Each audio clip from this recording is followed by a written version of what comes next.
गुरु रूपी साध संगत के चरणों में प्रणाम। परमात्मा को कैसे पाएं? पहले तो हमें संसार में परमात्मा की डेफिनेशन ही नहीं पता। मालिक जो है परमात्मा, अल्लाह कह लो, राम कह लो। राम कौन सा है? जो कण कण में समाया है। सारे संसार में केवल परमात्मा है, उसके अलावा कुछ नहीं। ये सृष्टि की रचना कैसी हुई? पल में ही सृष्टि रची। और किससे रची? शब्द। परमात्मा क्या है? शब्द। और आत्मा जब जो है मन से थोड़ा सा अपने आप को हटा लेती है, सुरत हो गई। तो शब्द गुरु सुरत धुन चेला। परमात्मा ही परम गुरु है। जीव को धीरे धीरे जन्मों जन्मों तक वो शिक्षा देता रहता है और अपनी तरफ मोड़ता रहता है। और जीव का जो मुख्य लक्ष्य है, जीव क्या है? जीव एक बूंद है और परमात्मा क्या है? सागर है। परमात्मा किसका सागर है? आत्माओं का सागर है। जीव क्या हो गया? उसका पाठ, जो उससे कभी भी भिन्न नहीं हुआ। लेकिन क्योंकि इस सृष्टि की, ऐसी करोड़ों सृष्टियां हैं, इस सृष्टि की रचना जो है, उसकी जो दायित्व जो है वो किसको दिया हुआ है? काल को। कोई कहता है काल, कोई कहता है शैतान, कोई कहता है सैटन। इंग्लिश में कह देंगे सैटन, मुस्लिम जगत में कह देते हैं शैतान, हम लोग क्या कहते हैं? काल। तो काल जो है वो क्या करता है? काल जीव के अंदर बैठता है, इसीलिए वो परमात्मा के पास जाने नहीं देता जीव को। कैसे बैठता है? मन रूप में। काम क्रोध लोभ मोह अहंकार, ये काल का ही रूप है। और क्या करता है काल? कि जीव जो है उसका ध्यान जो है परमात्मा में जाने से भटकाता है। सारा खेल यही है कि वो हजार मुंह करोड़ों मुंह वाला सांप है, जो जीव को अलग अलग कभी एक चीज में फंसा, कभी दूसरी चीज में फंसा, कभी तीसरी चीज में फंसा, कभी चौथी चीज में फंसा, कोई पांचवी चीज में फंसा। ऐसे ही करोड़ों चीजें उसके बाद फंसाने के लिए, कभी बच्चे में फंसा दिया, कभी माता पिता के मुंह में फंसा दिया, कभी पति के मुंह में फंसा दिया, कभी पत्नी के मुंह में फंसा दिया, कभी मित्रों में फंसा दिया, कभी कुंभे में फंसा दिया, कभी जाति में फंसा दिया, कभी मजहब में फंसा दिया। मजहब भी काल का फंसावा है। जीव को काल क्या कहता है? कि ये परमात्मा की तरफ ना चले, चाहे वो देवी देवताओं की तरफ मुड़ जाए, चाहे मजहब के झगड़ों में लग जाए, कह दे जी मेरा मजहब, चाहे वो मजहब के वेशभूषाओं में फंस जाए, चाहे वो व्रत स्नान में फंस जाए। अलग अलग मजहबों में वो इस प्रकार फंसाता है।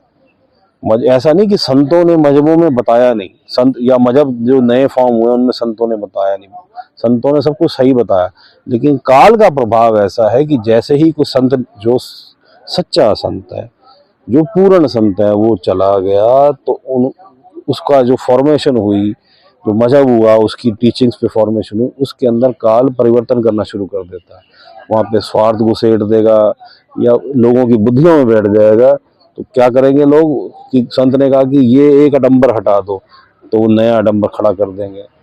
इस चीज को हटा दो, वो तो नई वो चीज खड़ी कर देंगे। और उसको जो है, उसका पूरा जो सिस्टम है, जो संत ने समझाया, तो वो उस सिस्टम से ही हट जाएंगे।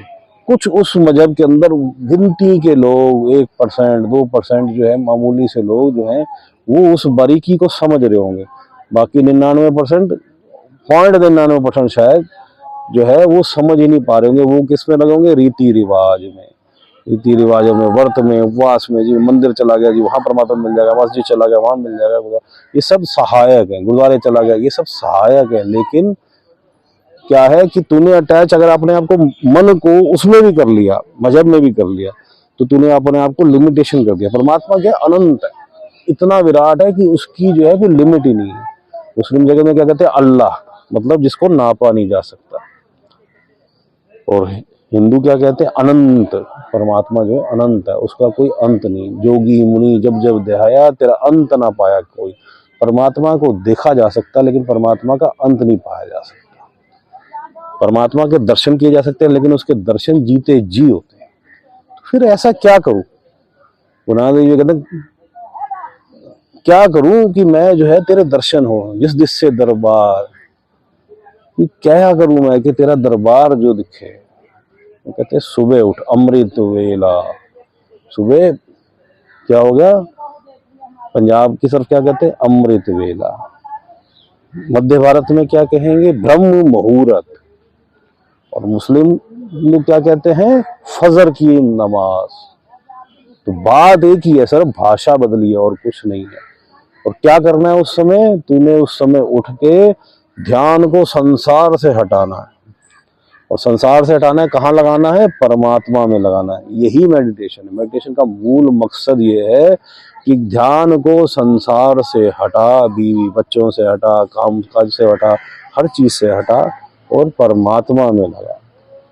क्योंकि संत तुलसी साहिब कहते हैं कि भाई ध्यान गैरों से हटा उसके आने के लिए। यहाँ तो तेरा अपना शरीर भी गैर है, खाली तेरे बीवी बच्चे गैर नहीं, ये कुंभा मजहब जाति गैर नहीं, ये शरीर भी तेरा नहीं है, ये शरीर भी छूट जाएगा, ये किराए का मकान है, तो एक ना एक दिन ये छूटना है, ये शरीर छूट जाएगा। ये इसके अंदर जो है सूक्ष्म शरीर, इसे हमें कॉजल कहते हैं बॉडी, वो भी चली जाएगी, जो प्रेतों में भी होती है, जो देवताओं में भी होती है, वो भी हट जाएगी।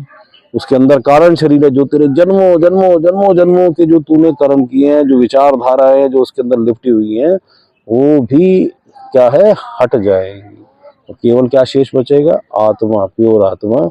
जो अगर तुझे कोई पूर्ण संत मिल गया, पूर्ण गुरु मिल गया, तेरी बाह पकड़ के, वो तुझे अंदर भी मिल सकता है और बाहर भी मिल सकता है, तेरी बाह पकड़ के तुझे वहां ले जाएगा। तो जब तू उस सरोवर में, कौन सा सरोवर, मान सरोवर मालिक का, वहां तक पहुंच जाएगा, तो वहां जो तुझे वो डुबकी लगवा देगा, तो तू 12 सूरज जितना प्रकाशमान आत्मा हो जाएगी। तू छोटी मोटी आत्मा नहीं, मान सरोवर में तू 12 सूरज जितनी प्रकाशमान है। और यही आगे चल के जब आत्मा जीवन मरण चक्र से मुक्त हो जाती है, तो ये आत्मा सचखंड में 16 सूरज जितनी प्रकाशमान है। तो तू ये सच्चाई समझ कि संसार से तुझे अब ध्यान हटाना है, परमात्मा में लगाना है। गुरु नानक देव जी क्या कहते हैं, नानक कामन कंते भावे, कि परमात्मा को वो आत्मा पसंद है जो पतिव्रता स्त्री की तरह केवल ध्यान अपने पति में लगती है। तो तेरा पति कौन हुआ, परमात्मा। तो तूने ध्यान कहाँ करना है, परमात्मा में केवल करना है। संसार में सिर्फ रहना है, संसार के कार्य करने हैं, बच्चे पालने हैं जी, उसकी ड्यूटी निभा दी।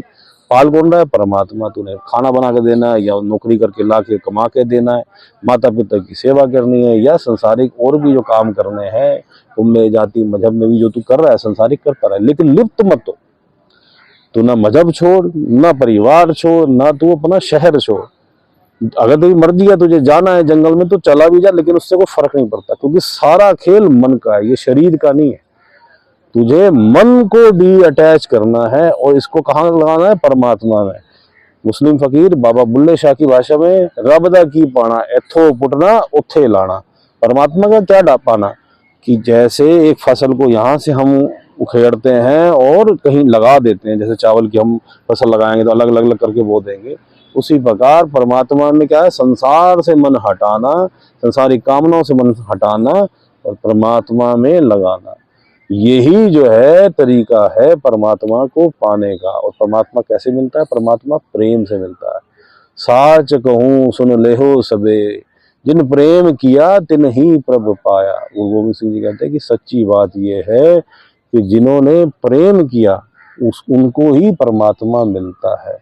सुल्तान बाहू क्या कहते हैं कि इश्क पहुंचाए उथे, ईमान खबर नहीं को होई हु। कि भाई इश्क, परमात्मा का इश्क वहां पहुंचा देता है। ईमान मतलब मजहब को जिसकी खबर ही नहीं है, क्योंकि मजहब में फंस के आदमी जो है अपने आप को लिमिट कर लेता है। परमात्मा क्या, लिमिटलेस। तू अगर तूने मुस्लिम सोच रखी तो कितने हो जाओगे, 400 करोड़ 500 करोड़। तूने हिंदू सोच रखी तो कितने हो जाओगे, 200 करोड़। क्रिश्चियन सोच रखी तब भी 200-400 करोड़। सिखिज्म की सोच रखी तो कितनी सोच हो जाएगी तेरी, ज्यादा से ज्यादा 20 करोड़ 50 करोड़। बस ये संसार तो अनंत है, यहाँ तो धरतियां भी ऐसी करोड़ों हैं। चाहे हमारी साइंस नहीं पहुंच पाई, लेकिन ब्रह्मांड तक तो पहुंच पाई, चाहे टेलीस्कोप से कि बड़ा कर्मों खरबों है, और वहां सब जगह प्राणी बसते हैं। और ये जितने जीव जंतु, पेड़ पौधे, वृक्ष, जल के जंतु, जंगल के जंतु, कीड़े मकोड़े, पक्षी, ये भी तो सब आत्माएं हैं। और सूक्ष्म जगत की देवता, वो भी आत्माएं हैं। ये ग्रह नक्षत्र तारे, ये भी आत्माएं हैं। सबकी पोस्टें बदलती रहती हैं। यहाँ कुछ भी स्थायी नहीं है। क्या मांगू कुछ थिर न रहाई, देखत नैन चले ओ जग जाई। कि मैं क्या मांगू परमात्मा, यहाँ तो कुछ स्थिर है ही नहीं। जो रावण है, जिसके 1 लाख पूत 1.25 लाख नाती थे, उसका भी राज्य छिन गया। जिसके चंद्र सूरज जो है, उसकी कोई रसोई करता था, कोई उसके कपड़े धोता था, इसका समुद्र सी खाई जैसे उसका किला जो है बंद था, वो भी एक दिन उसका भी साम्राज्य समाप्त हो गया। तो यहाँ कुछ भी स्थिर नहीं है। तो स्थिर क्या है? केवल परमात्मा। कैसे मिलेगा? प्रेम से, आस्था से, विश्वास से, श्रद्धा से। उसके लिए ना कोई अगरबत्ती चाहिए, ना कोई स्नान कर ना कर, ना बाल बढ़ा ना बढ़ा, ना काले कपड़े पहन, ना सफेद कपड़े पहन, ना हरे कपड़े।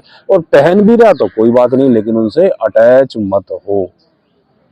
मजहब के चिन्ह पहन रखे, कोई दिक्कत नहीं, लेकिन उनसे अटैच मत हो, क्योंकि चिन्हों से परमात्मा नहीं मिलता। वो मन पर तेरा जुड़ा हुआ है परमात्मा से, तब तुझे मिलेगा। तो हमने क्या करना है? अब मन को जोड़ना है। मेडिटेशन क्या है? मन को संसार से हटाना है, परमात्मा में लगाना है। जो जन्मों जन्मों से मन को आदत क्या पड़ी है कि संसार में भगाना।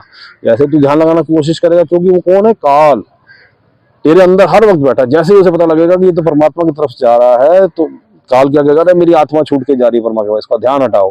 कभी बच्चों में ले जाए, कभी स्त्री में ले जाए, कभी पुरुष में ले जाए, कभी माता में ले जाए, कभी पिता में ले जाए, कभी कुंभ में ले जाएगा, जाति में, पॉलिटिकल पार्टियों में, देशों के झगड़े, हाँ जी ये युद्ध करो, वो युद्ध करो, इस तरह के वे फालतू में भी वो डालता रहेगा। तो और क्या करेगा? तेरा ध्यान हटा देगा। तूने क्या करना है? अभ्यासेन कौनते, गोविंद कहते हैं। जब अर्जुन ने पूछा कि हे मन, मेरा मन लगता नहीं है, तो क्या करूं? गोविंद कहते हैं अभ्यासेन कौनते, हे कुंती पुत्र, तू अभ्यास कर। ये मन अभ्यास से लगता है। ये बार बार हटेगा, तुझे बार बार लाना पड़ेगा। ये बार बार हटेगा, तुझे बार बार लाना पड़ेगा। यही अभ्यास हम मेडिटेशन में करते हैं। ध्यान को संसारिक इच्छाओं से, संसारिक कामनाओं से, संसार की तरफ ध्यान से हटा के परमात्मा में लगाते हैं। कहाँ लगाते हैं?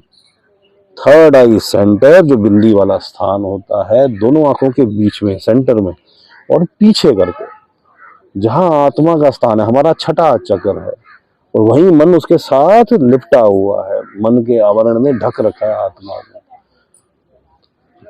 क्या कहते हैं जिसका? थर्ड आई सेंटर। हम लोग क्या कहते हैं? तीसरा तिल। बात एक ही है, दोनों आंखों के बीच में पीछे करके तीसरा तिल, वहां परमात्मा पर ध्यान लगाना है। और अगर हमें पूर्ण गुरु मिल गया, पूर्ण गुरु मतलब जिसने परमात्मा को देख लिया, सतगुरु मिल गया, सतगुरु जिसने परमात्मा को देख लिया, सच्चा गुरु। मुस्लिम में एक जगत में क्या कहते हैं? कामिल मुर्शिद, और इंग्लिश में क्या कहेंगे? True master. तो अगर हमें ट्रू मास्टर मिल गया है तो हम उस पर ध्यान करेंगे, क्योंकि गुरु परमेश्वर एक को जान, वो परमात्मा का रूप हो गया, क्योंकि कोई और रूप है ही नहीं, कोई और रूप नहीं है, केवल परमात्मा ही। क्या कहते हैं कबीरदास जी? राम कबीरा एक भये, कोई न सके पहचाने। तो भैया जो एक हो गया गुरु, वो पूर्ण हो गया, तो उसके अंदर ध्यान करना है। और अगर हमें नहीं प्राप्त तो हम परमात्मा में ध्यान करने का अभ्यास करेंगे, संसार से हटा के, और मेडिटेशन में बैठते हैं। मालिक सबका भला करे, मालिक सबका भला करे।